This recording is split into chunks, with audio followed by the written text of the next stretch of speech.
Good morning students, welcome to online morning assembly.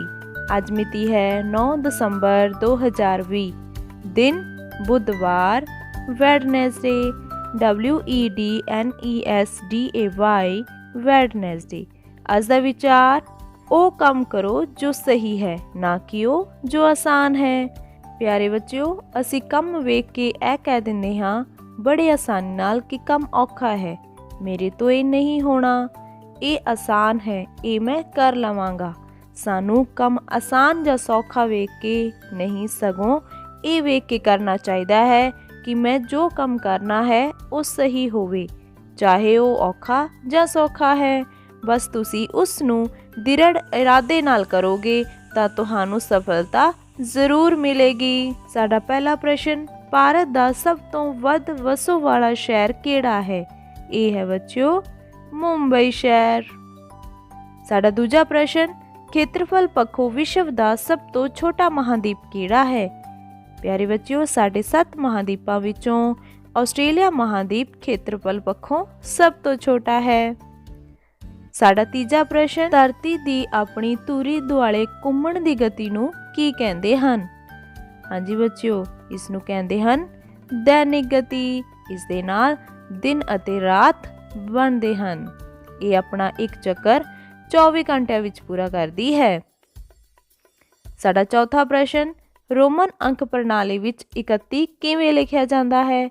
31 ਨੂੰ ਅਸੀਂ Roman ਅੰਕਾਂ ਵਿੱਚ ਲਿਖਦੇ ਹਾਂ XXI। ਸਾਡਾ ਅਖੀਰਲਾ ਪ੍ਰਸ਼ਨ, ਹੱਡੀਆਂ ਦੀ ਮਜ਼ਬੂਤੀ ਲਈ ਸਾਡੇ ਭੋਜਨ 'ਚ ਕਿਹੜਾ ਤੱਤ ਹੋਣਾ ਚਾਹੀਦਾ ਹੈ? ਹੱਡੀਆਂ ਦੀ ਮਜ਼ਬੂਤੀ ਲਈ ਕੈਲਸ਼ੀਅਮ ਤੱਤ ਹੋਣਾ ਚਾਹੀਦਾ ਹੈ, ਜਿਵੇਂ ਬਦਾਮ, ਦੁੱਧ, ਮਟਰ, ਗੋਭੀ ਆਦਿ ਖਾਦ ਪਦਾਰਥ ਸਾਨੂੰ ਵੱਧ ਤੋਂ ਵੱਧ ਖਾਣੇ ਚਾਹੀਦੇ ਹਨ। ਆਓ ਬੁੱਝੀਏ, ਪਲਾਸਟਿਕ ਦਾ ਇਹ ਬਣਿਆ ਸਾਰਾ, ਪੈਨਸਿਲ ਦਾ ਇਹ ਖਾਵੇ ਚਾਰਾ, ਨਿੱਕਾ ਜਿਹਾ ਇਹ ਲੱਕੜਹਾਰਾ। ਹਾਂਜੀ ਬੱਚਿਓ, ਇਸ ਦਾ ਕੀ ਉੱਤਰ ਹੋ ਸਕਦਾ ਹੈ? ਬਿਲਕੁਲ ਠੀਕ, ਇਸ ਦਾ ਉੱਤਰ ਹੈ sharpener. Today's words for practice. The first word is strong. STRONG. Strong means ताकतवर। Harpreet is a strong boy. Harpreet एक ताकतवर मुंडा है। Next word is weak. WEAK. Weak means कमजोर। His brother Gurpreet is very weak boy. उसका भरा गुरप्रीत बहुत कमजोर मुंडा है। Next word is clever. CLEVER. Clever means चालाक। Harpreet is very clever. Harpreet बहुत चालाक है। Next word is wise. WISE. Wise means सियाणा ਜਾਂ बुद्धिमान। He is also very wise. वो बहुत सियाणा भी है। Last word is quick. QUICK. Quick means जल्दी। He does every work very quick. ਉਹ ਹਰ ਕੰਮ ਬੜੀ ਜਲਦੀ ਨਾਲ ਕਰਦਾ ਹੈ। ਪਿਆਰੇ ਬੱਚਿਓ, ਇਹਨਾਂ ਵਰਡਸ ਨੂੰ ਤੁਸੀਂ ਪੜ੍ਹੋ, ਲਿਖੋ ਅਤੇ ਪ੍ਰੈਕਟਿਸ ਕਰੋ।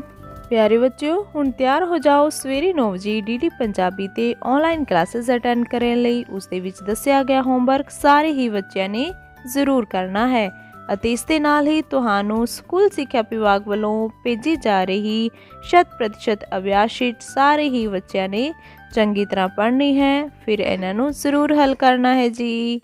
ਅਸੰਭਵ ਨੂੰ ਸੰਭਵ ਬਣਾਈਏ, 100% ਨਤੀਜਾ ਲਿਆਈਏ। Thank you.